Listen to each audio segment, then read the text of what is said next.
hal terbarunya itu adalah untuk saat ini dan ke depan begitu ya, itu guru itu tidak diperkenankan untuk menambah gitu ya, mencari-cari jam agar 24 JP gitu. Jadi cukup guru itu bekerja fokus di Satminkalnya untuk melaksanakan pembelajaran.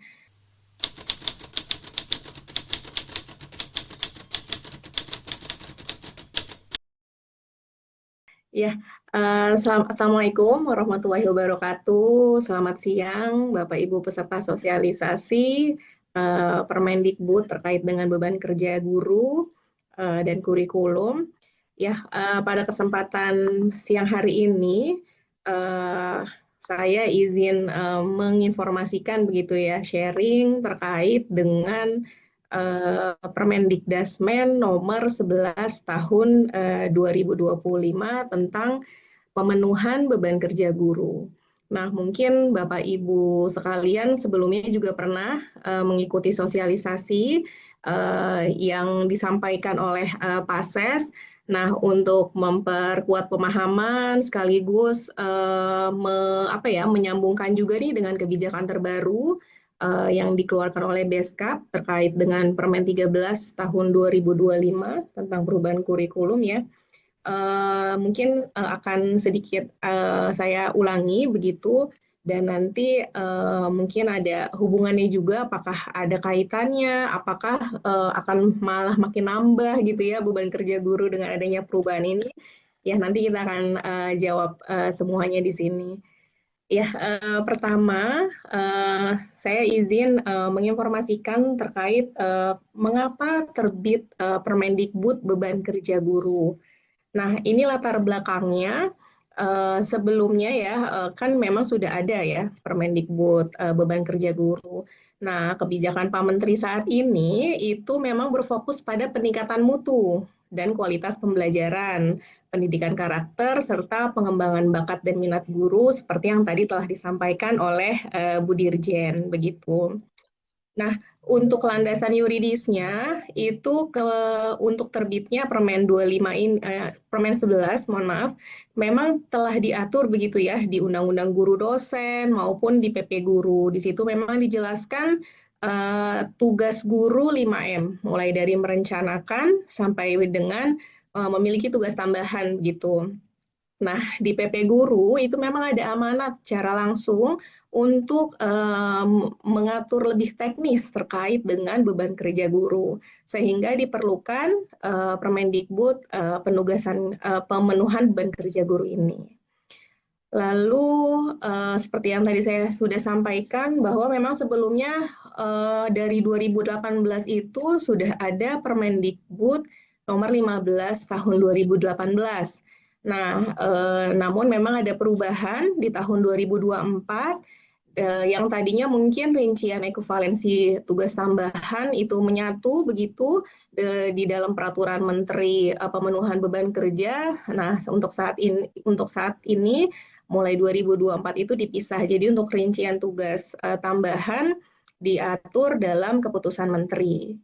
Nah, setelah tahun 2024 dengan adanya kebijakan tadi ya Pak Menteri Muti itu ada regulasi yang terbaru yaitu 11 2025 tentang pemenuhan beban kerja guru. Nah, sama halnya dengan Permendikbud tahun 2024, Permendikbud 11 2025 ini untuk rincian tugas tambahan lain, lalu cara penghitungan gurunya seperti apa, terus juga nanti ada pengaturan guru wali, itu akan diatur lebih lanjut dalam keputusan menteri begitu. Jadi memang nanti mungkin insya Allah sebentar lagi itu akan ada keputusan menteri terkait dengan yang tadi saya jelaskan untuk penghitungan cara untuk mendistribusikan beban kerja gurunya, lalu penjelasan ekuivalensi untuk guru wali dan tugas tambahan lain. Ya, untuk jumlah jam beban kerja guru ini tidak ada perubahan dari yang sebelumnya. Masih 37,5 jam dinding dalam satu minggu. Nah, 37,5 jam ini tidak termasuk waktu istirahat Bapak Ibu. Jadi kalau misalkan ditambah waktu istirahat itu bisa memang sampai dengan 40 jam, karena waktu istirahat itu seminggu kurang lebih 2 jam. Lalu selanjutnya, untuk beban kerja guru, ini sama ya seperti di Undang-Undang Guru Dosen maupun di PP tentang guru, itu ada 5 tugas pokok guru. Yang pertama itu merencanakan pembelajaran pembimbingan, lalu yang kedua melaksanakan pembelajaran pembimbingan, yang ketiga ini menilai, lalu yang keempat membimbing dan melatih murid serta melaksanakan tugas tambahan. Nah, ini salah satu adanya perbedaan dari aturan sebelumnya. Untuk sekarang, untuk M4, pembimbingan dan melatih murid ini, salah satu bentuk kegiatannya itu bisa menjadi guru wali. Jadi, ketika guru mata pelajaran di jenjang SMP, SMA, SMK gitu ya, itu diharuskan untuk menjadi guru wali. Ini sebagai salah satu bentuk dari pembimbingan dan melatih murid. Jadi guru wali ini bukan merupakan tugas tambahan ya Bapak Ibu guru ya, tapi memang M keempat, salah satu pelaksanaan implementasi dari M4. Begitu. Nah, untuk M5 sendiri itu memang ada terbagi lagi, ada tugas tambahan lain, lalu ada tugas tambahan lainnya yang nanti banyak begitu ya tambahannya itu salah satunya mengakui dalam hal pengembangan kompetensi, lalu berkolaborasi dengan apa namanya masyarakat begitu ya. Nanti akan kita jelaskan selanjutnya. Nah, ini untuk merencanakan pembelajaran pembimbingan juga masih sama, kurang lebih ya kegiatannya mulai dari mengkaji kurikulum. Nah, ini mungkin nanti setelah saya kan Pak Yogi akan menyampaikan ya terkait dengan pembaruan perubahan permen sebelumnya apa begitu.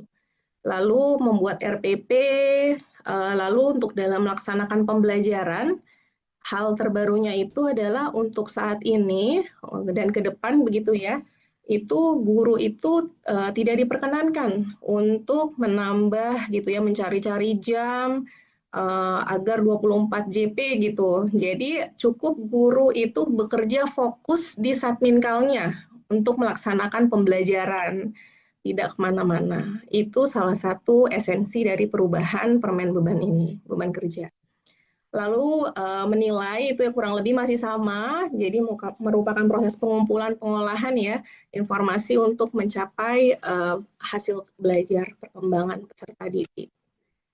Nah, ini salah satu hal yang baru juga M keempat. Jadi dalam melakukan pembimbingan pelatihan ini kan bisa dilakukan melalui kegiatan kokurikuler maupun ekstrakurikuler.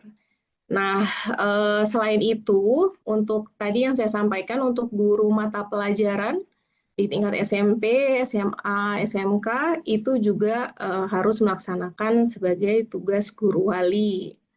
Nah, tugas guru wali ini besarannya apa sih gitu ya? Jadi tugas guru wali ini kurang lebihnya Bapak Ibu mungkin seperti kayak dosen wali ya kalau di kampus begitu. Jadi mendampingi akademiknya, perkembangan akademiknya begitu, lalu pengembangan kompetensi peserta didiknya, keterampilan serta karakter murid dampingannya. Nah, ini guru wali itu akan mengawal, mendampingi gitu ya, mendampingi peserta didiknya dari awal peserta didik ini masuk sekolah sampai dengan peserta didik ini menyelesaikan pendidikan di sekolah itu. Nah, nanti dalam menjalankan tugasnya, guru wali ini bisa berkolaborasi dengan guru BK maupun wali kelasnya. Begitu. Nah, nanti kalau untuk spesifik gitu rincian tugas dari guru wali ini, apa sih yang membedakan dengan guru BK, dengan wali kelas? Nanti Bapak Ibu juga bisa menunggu ya sebentar lagi Kepmennya akan diterbitkan. Jadi mungkin akan lebih terang begitu ya perbedaannya apa, begitu terus cara menjalankan tugasnya seperti apa. Lalu M kelima dalam melaksanakan tugas tambahan, ini yang tadi saya sampaikan bahwa ada tugas tambahan sebagai wakil kepala sekolah, ketua program keahlian, kepala perpus, kepala lab, bengkel atau unit produksi, ataupun pembimbing khusus. Nah, ini kan seperti tugas tambahan utama begitu ya. Walaupun saat ini ya pembimbing khusus itu sudah digantikan ya dengan adanya Permendikbud tentang akomodasi yang layak. Jadi saat ini adanya guru pendidikan khusus yang satminkalnya itu di unit layanan disabilitas. Nah, untuk tugas tambahan utama ini, tugas tambahan utama yang A sampai dengan yang E ini, itu ekuivalensinya ada yang 6 JP, ada yang 12 JP. Untuk wakil kepala sekolah, yang A sampai D itu 12 JP, sedangkan yang E itu 6 JP. Nah, untuk tugas tambahan lainnya ini, itu yang banyak tadi, ada A sampai I. Ini mulai dari wali kelas, seperti halnya dulu ya, dari dulu kan memang sudah ada tugas tambahan lain, wali kelas, lalu pembina OSIS, ekskul gitu, koordinator pengembangan kompetensi. Mungkin yang sedikit berbeda adalah saat ini jadi lebih banyak begitu untuk tugas tambahan lain guru karena kayak dia melaksanakan pengembangan kompetensi, lalu ikut terlibat ya dalam kepanitiaan acara, terus apa namanya berkolaborasi dengan organisasi kemasyarakatan non politik gitu, itu juga diakui gitu. Nah untuk jumlah JP-nya nanti akan kita sampaikan di akhir. Nah, yang tadi saya sampaikan bahwa guru itu kan sebenarnya dalam melaksanakan pembelajaran itu tidak boleh begitu ke sekolah lain. Jadi diharapkan fokus di satminkalnya. Namun ada kondisi ketika ada satuan pendidikan lain yang memang butuh gitu ya. Jadi apa namanya titik beratnya ini di kebutuhan satuan pendidikan. Ada satuan pendidikan yang memang membutuhkan guru tersebut begitu karena memang apa namanya keahliannya ini tertentu dan mungkin langka gitu. Nah, guru itu bisa saja diakui untuk mengajar di satminka lain gitu. Misalkan seperti guru agama Islam di Bali gitu ya, ataupun guru-guru vokasi yang memang yang mengampu mata pelajaran yang langka begitu. Itu boleh. Lalu terkait dengan jam tatap mukanya dan ekuivalensinya, kalau yang M kedua tadi dalam melaksanakan pembelajaran, guru ini paling sedikit harus mengampu minimal 24 JP. Ini sama ya seperti di undang-undang maupun di PP Guru. Nah, untuk guru BK itu masih sama minimal 5 rombongan belajar per tahun. Nah, untuk tugas tadi guru wali yang untuk menjalankan salah satu dari M4 ya, itu ekuivalensinya dengan 2 jam tatap muka per minggu. Jadi guru-guru yang tadi sudah mendampingi peserta didik gitu ya, mulai dia dari awal sampai dengan kelulusan itu dihargai gitu ya, sebesar 2 JP per minggu. Nah, untuk tadi tugas tambahan yang utama, M5, tugas tambahan utama, tadi yang huruf A sampai D, seperti wakil kepala sekolah, kepala lab, kepala perpus, itu ekuivalensinya bisa sampai 12 jam tatap muka per minggu.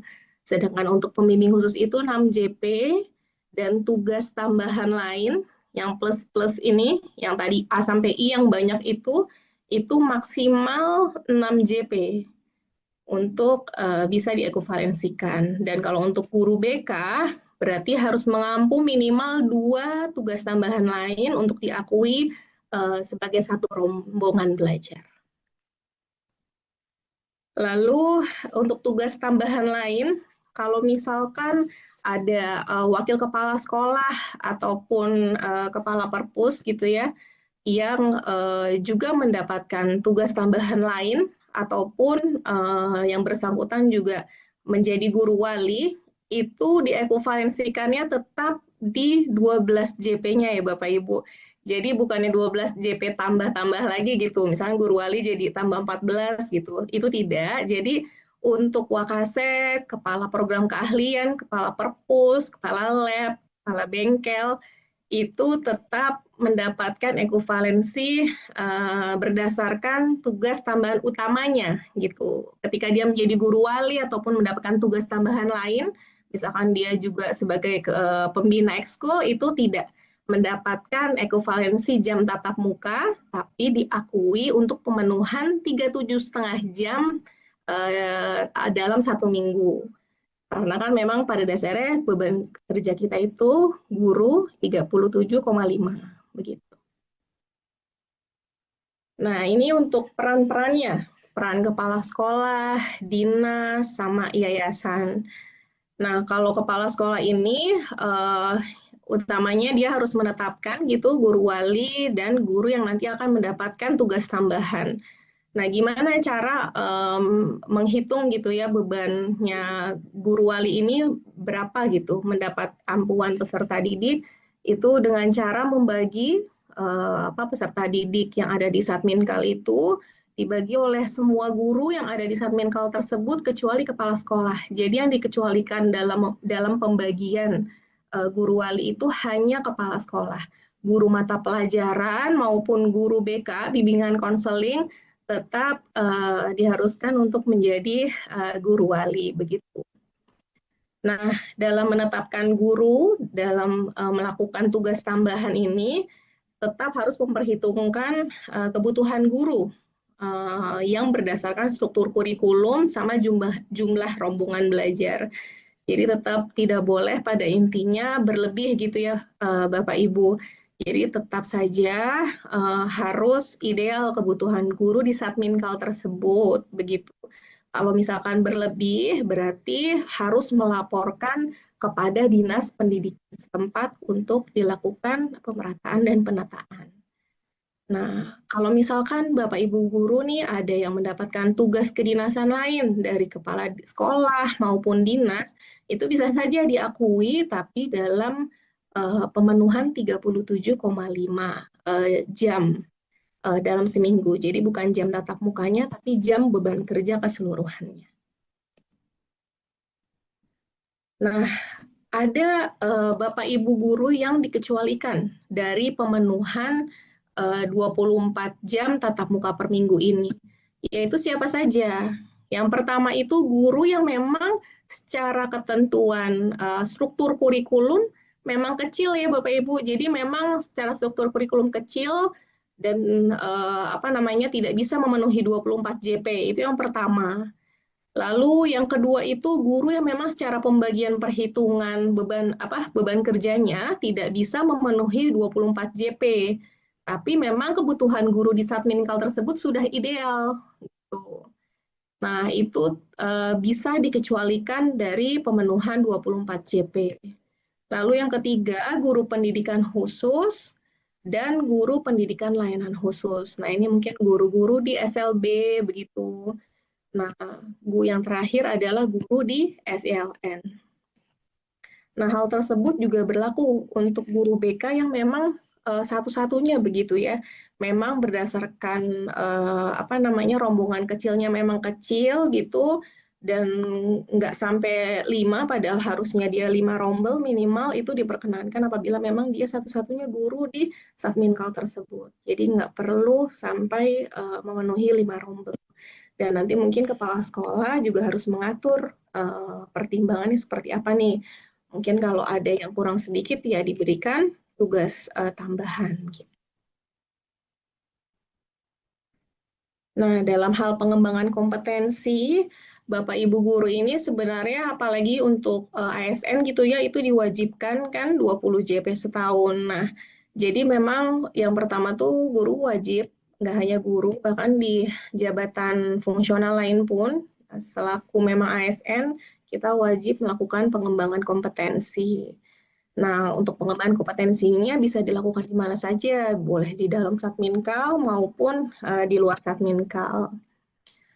Nah, untuk Bapak Ibu pengawas sekolah, di ketentuan peralihan ini diatur bahwa tetap melaksanakan beban kerja sebagai pengawas berdasarkan Permen beban kerja sebelumnya, Permen 15/2018, Junto Permen 25/2024, sepanjang memang belum dilakukan penyesuaian ke guru. Jadi tetap kalau misalkan SK-nya masih pengawas, mengacunya beban kerjanya ke beban ke Permendikbud pemenuhan beban kerja sebelumnya. Oke, lalu ini untuk rincian ekuivalensi tugas tambahan lain. Ini Bapak Ibu guru nanti juga bisa melihat di lampiran begitu di Permendikbud 11 2025.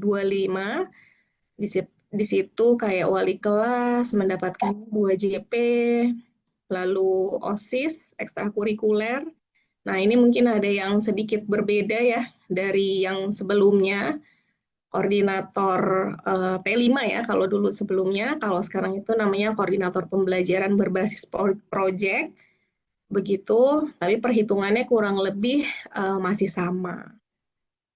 Lalu yang berbeda lagi adalah sekarang menjadi panitia acara di Satdik, lalu jadi pengurus organisasi bidang pendidikan, itu diakui oleh kita dalam pemenuhan jam tatap muka. Lalu apabila menjadi pengurus organisasi kemasyarakatan, peserta dalam melakukan pengembangan kompetensi, itu dihargai dalam pemenuhan beban tatap muka per minggu. Lalu apa sih dampak dari perubahan Permendikdasmen kurikulum ini terhadap beban kerja guru? Nah, ini di Permendikdasmen nomor 13 tahun 2025 itu kan ada mengatur kurikuler begitu ya. Itu ada kompetensinya, muatan pembelajarannya, beban belajarnya. Nah, kokurikuler ini kalau dulu bentuknya mungkin hanya P5 begitu, nanti mungkin Pak Yogi akan menjelaskan lebih lanjut. Kalau yang sekarang ini kan bisa dalam bentuk pembelajaran kolaborasi lintas disiplin ilmu, terus bisa dalam hal pembiasaan 7, kebiasaan anak sehat, ataupun cara lainnya. Nah, di dalam Permendikdasmen kita, itu yang tadinya namanya adalah koordinator P5, sekarang adalah koordinator pembelajaran berbasis proyek sebagai tugas tambahan lain. Nah, ini dapat pengakuan ekuivalensi 2 jam untuk satu ronde. Jadi nanti pembelajaran berbasis proyek ini dapat dilakukan dalam kegiatan kokurikuler. Tapi untuk pendekatan pembelajaran mendalam, pada dasarnya itu tidak ada implikasi ya terhadap tambahan beban kerja guru. Jadi dengan adanya pendekatan pembelajaran mendalam, itu tidak memiliki impact, hanya saja paling penyesuaiannya itu tadi terkait dengan koordinator pembelajaran berbasis proyek ini. Kurang lebihnya seperti itu yang dapat kami sampaikan. Terima kasih, saya kembalikan lagi ke Bu Emi.